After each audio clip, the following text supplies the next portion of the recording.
At the sermon, the preacher says, as he sits down, as he stands up and is preaching, and he looks in the crowd and he sees somebody. This is just painting a scenario. I was just here thinking. And he said, look over there, this man who is actually here to kill me.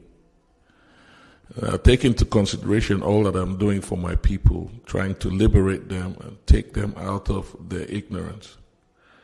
Somebody who wants us to stay ignorant has given him money to come here to kill me, who is actually working for his benefit. And to him, the money takes precedence over everything. He doesn't think about the consequences of his actions. He doesn't think about the benefit of me being here. To him, all that is important to him is the money. The money that has been given to him in order to take away one who has come to help liberate him. And that's why poverty stays with us, stays in Africa. That's why we're poor. We're not poor because we don't have resources. We're poor because of our mentality. We're poor because we kill our liberators for the one thing that they're trying to liberate us from. That's why they stay wealthy and we stay poor, because we have no focus, because we devalue life to a point where we can exchange it for something inconsequential. The most precious thing is the thing that we least value, and that is because we have been conditioned to see ourselves as less than. Imagine if you saw yourself the way you were supposed to. This is one of the arguments why I say there is no point in having a savior. When you talk about having a savior, what religion teaches you, what is the point of having a savior? Because having a savior refers to the sacrifice made by one so that you might have a better condition, a better sense of self-worth. The only way we can transform is if each individual evolves their consciousness to a point where they become equity, justice, truth, love, liberty, individually. Thus, by virtue of that action, communally, we now have a world that is full of equity, justice, love, and everything else. So if the individual has to go through a transformative process in order to evolve his consciousness or her consciousness to a point where they now realize the truth about purpose and presence, why do you need a savior?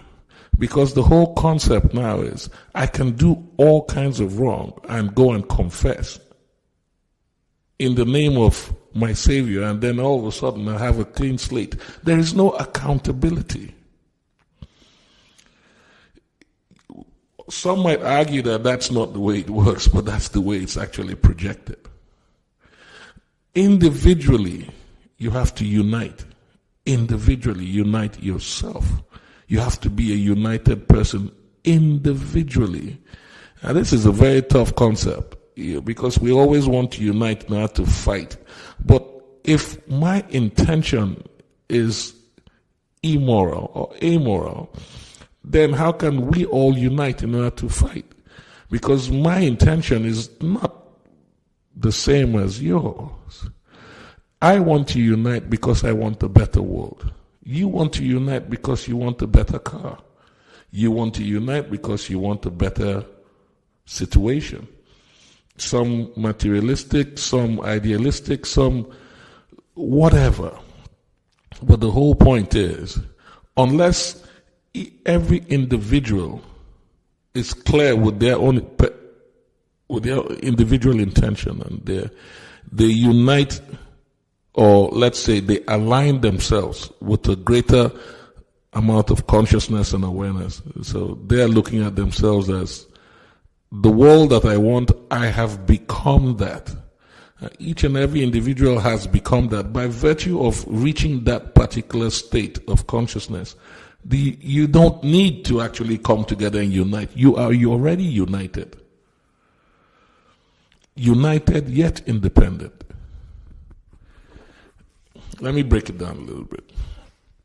If I stand here and let's say the criteria for all individuals here is that we have to be 5 foot tall, and I'm 4'1", and I eat beans, I do everything that I need to in order to actually get to 5 foot, and I get to 5 foot. And every other person gets to 5 foot. By virtue of all of us being 5 foot, we're now in the 5 foot club. We're united. We don't need to seek each other out. We know individually because we have a tape measure that actually measures each and every one of our heights. And we know that the condition to be in this club is that we just walk into the club automatically. We have individually become 5 foot. And so we are united individually.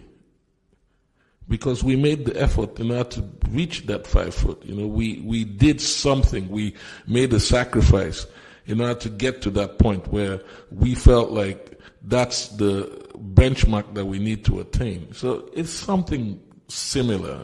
I know this might sound like a simplistic example, but it is something similar.